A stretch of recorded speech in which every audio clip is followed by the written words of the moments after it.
Buckle up, everyone, because today's deep dive takes us right into the heart of the 2009 auto bailout. And we've got an incredible guide, Steven Rattner's Overhaul. And what's amazing is that Rattner is giving us an insider's view. He wasn't just some observer. He was leading the auto task force, making the tough calls. So we're getting his firsthand account. It's not just a dry recounting of facts and figures. Rattner brings us the drama, the personalities, the power struggles. I mean, trying to save not one, but two American auto giants. Talk about high stakes. Yeah.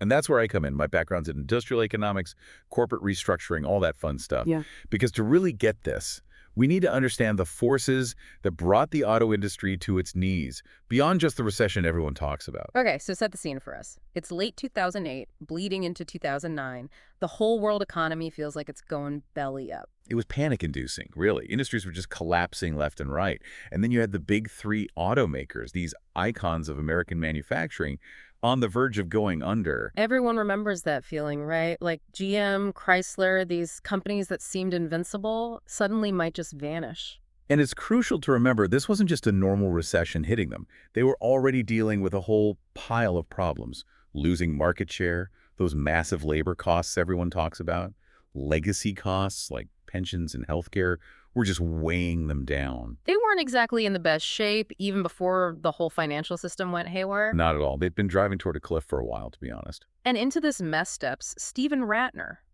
Now, this wasn't a car guy. He was a journalist turned financier. And if anything, he was skeptical about the government getting involved in rescuing businesses. Right, not exactly who you'd picture being tasked with saving the auto industry. So how does this guy end up leading the charge? Well, he describes this almost apocalyptic feeling in Washington during the presidential transition. He calls it the Four Horsemen, the housing market crash, the banking crisis, economic policy in shambles, and then on top of all that, the auto industry teetering on collapse. Talk about a perfect storm. It was. And he was asked to step in and handle it. You can practically feel the weight of that decision in his writing, though, right? Like, he almost walked away. Oh, absolutely. Rattner knew failure wasn't an option, and to understand why this bailout was so different from, say, what went down with the banks, you have to understand how incredibly complex and interconnected the auto industry is. Okay, so break that down for us. Why was saving the auto industry such a different beast? Well, if a bank goes under, theoretically you can restructure the debt, sell off the assets, and the system kind of limps on. Messy, but doable. Automakers. Yeah. A completely different animal. You've got these huge factories, tangled up supply chains, dealerships everywhere, not to mention hundreds of thousands of jobs directly tied to those companies. And we can't forget about the ripple effect either. Entire communities were built around these companies. Exactly. Letting the big three just fail wouldn't have been a ripple. It would have been like an economic earthquake. But that also meant that the stakes for getting this bailout right, those were astronomically high. So it's about way more than just saving these companies, right? It's livelihoods, whole towns, the entire industrial ecosystem. And at the center of it all, you've got these larger-than-life figures making decisions. That's what I love about Overhaul. Rattner brings these people to life. It's not just balance sheets, it's their personalities that really shaped how this whole thing went down. Give us an example. Who jumps out at you from the book? Oh, man. There are so many to pick from. But Sergio Marchionne, the Fiat CEO, he's unforgettable. At first, the big Wall Street guys like Jimmy Lee at JP Morgan, they totally wrote him off. Really? Why is that? They saw him as a nobody, a lightweight. Didn't think he could hang in this league. But he gets the last laugh, right? Big time. Marchionne, he was like, I don't know, a Chihuahua turned Doberman. He sensed opportunity in this whole mess, a chance to make Fiat a global player. And he was relentless, went toe-to-toe with Rattner, the task force, everyone. That's a guy you don't want to underestimate. Not even for a second. Then on the flip side, you have Rick Wagoner, the CEO of GM at the time. What's Rattner's take on him? It's almost tragic in a way. Wagoner comes across as this classic company man. Smart, experienced, no question, but just utterly blindsided by how bad things had gotten. Couldn't wrap his head around the fact that the old playbook didn't apply anymore. Exactly. It's a common thread in these economic upheavals. Yeah. Leaders get so used to doing things a certain way, they just can't adapt to a new reality. And then you've got the unions to contend with. Ron Gettelfinger, head of the UAW, he sounds like he could have been a real thorn in their side. You'd think so, right? But Rattner was actually surprised by Gettelfinger. He wasn't this fire-breathing union boss you might expect, more like pragmatic, you know. So he was willing to deal, to make some concessions. He had to be. Gettelfinger, he knew that without a deal, without the company surviving, there wouldn't be any jobs left to fight for. Speaking of fights, let's talk Chrysler. That May 1st deadline looming over them, restructure or face oblivion. Talk about pressure. Try being in that room. Remember, at this point, Fiat's still on the fence about partnering with Chrysler. They're looking like a sinking ship. Billions in debt. Creditors in full-on panic mode. Nobody wants to be the one to pull the plug, though. Right, but something's got to give. It's at that point that this obscure section of the bankruptcy code comes into play, Section 363. Okay, now that sounds interesting. I'm intrigued. Tell me more. It's actually kind of genius. Section 363 lets a company make a fast sale of their good assets, free and clear of all that debt, while the bad stuff gets sorted out separately in bankruptcy court. So it's like a surgical removal of the good stuff before the whole thing goes septic? Perfect analogy. And for Chrysler, that good stuff was the potential partnership with Fiat. So they used Section 363 to unload billions in debt, dump unwanted assets, and boom, they come out of bankruptcy leaner, faster than anyone thought possible. High-stakes gamble that paid off. For Chrysler, at least. But then there was GM, whole other ballgame. Chrysler was a sprint. GM was like an ultra-marathon with the weight of, like, the entire country on their shoulders. We're talking about the biggest of the big. An American institution. And that's the problem, right? GM was so massive, so woven into the fabric of the American economy, letting it go belly up just wasn't an option. But that also meant that fixing it, that was going to be a monumental task. And this is where that GM's different mentality really comes back to bite them, right? Oh, 100%. Rattner talks about this pervasive attitude within GM, like the normal rules didn't apply to them. Too big to fail, right? This arrogance made them totally resistant to the kind of drastic changes they desperately needed to make. So you've got this company that practically wrote the book on American manufacturing, but they just couldn't seem to face reality. It's incredible, isn't it? And to make matters worse, their initial bailout request was just, well...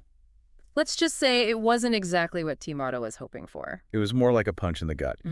Rattner describes this meeting where GM's team rolls in with their big plan, and it's basically a PowerPoint with one giant number on it. No real explanation, no strategy for turning things around. Nothing. They just expected the government to write a blank check. Talk about a reality check. It was a slap in the face. That's when T-Motto had to lay down the law, make it crystal clear that any bailout was going to be painful.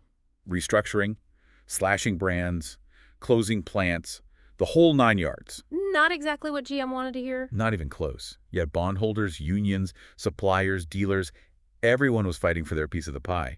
But Rattner and his team, they knew there was no way around it. GM needed to go through bankruptcy. But not the kind that drags on for years, right? This had to be quick and decisive. Absolutely. They needed to cut away the dead weight, preserve the core of this company. And that's where Section 363 comes back into play. Remember how it let Chrysler shed debt and unload assets? Same principle, just on a much grander scale. So shiny new GM, as Rattner calls it, was born. A streamlined, more efficient company built from the best parts of the old one. Right. But to give this new GM a fighting chance, they had to do something really radical. Yeah. Equitize the debt. Meaning, I'm guessing that means the government had to open up its wallet in a big way? Even bigger than you might think. The government basically became the majority shareholder of General Motors. They were taking ownership, injecting cash, doing whatever it took to keep this American icon afloat. The U.S. government, as a car manufacturer, talk about a plot twist. So, did it work? Did this new GM actually manage to turn things around? Well, they dodged the immediate bullet. A new CEO, Fritz Henderson, was brought in. But even with fresh leadership, there are hints in the book that the GM's different attitude, it didn't magically disappear overnight. What makes you say that? Rattner talks about Opel, GM's European subsidiary. They were also bleeding money, a whole other mess. Oh boy. Wait, so now the U.S. government, already bailing out GM, was on the hook for their European problems too. That's exactly what they were worried about. Yeah. T-Motto put their foot down. Absolutely no way were American taxpayers going to foot the bill for Opel. Talk about your international incidents waiting to happen. So what'd they do? It was a delicate dance, for sure. Rattner describes these intense negotiations, the pressure to find a solution that didn't leave American taxpayers holding the bag. Eventually, they did find a buyer for Opel, but it went down to the wire. Sounds like something out of a spy thriller, only with balance sheets instead of bombs. So, Bottom line, both GM and Chrysler, they survived. But I'm guessing it wasn't pretty. There were definitely casualties, plants closed, jobs lost, dealerships shut down. It was rough, and a lot of people blamed the executives who'd steered these companies into the ground. And Rattner himself, he took some heat too, didn't he? Oh, yeah, he was a target for sure. Yeah. People accused him of having conflicts of interest because of his Wall Street background. It's a good reminder that this whole thing wasn't just about numbers. It was personal, political, and it had a very real human cost. It's a story that's both fascinating and sobering. So what's the big takeaway here? What do we learn from diving into this whole auto bailout saga? If there's one thing that jumps out from Overhaul, it's that there was no reason American car companies couldn't compete globally. They had the talent, the resources, the know-how. What they lacked was the will to adapt, to shed the old ways of doing things. So in a way, this crisis, as painful as it was, it forced them to evolve or die. Exactly. It pushed them to innovate, become more efficient, really face the music in a global marketplace. Overhaul gives us a front-row seat to this pivotal moment in economic history, the decisions, the players, the impact it's still having today. It's a story about ambition, about the risks and rewards of government intervention, and the very human cost of economic upheaval. If you want to understand not just what happened, but why it happened, Overhaul is essential reading. It really makes you think, could we have handled the auto bailout differently, knowing what we know now? What lessons can we take from this as we face new economic challenges in the 21st century? These are questions worth considering, and Overhaul gives you the information and insights to grapple with them. It's a conversation starter for sure. And on that note, a big thank you to everyone for joining us on this deep dive. Be sure to check out Overhaul for the full story. Until next time.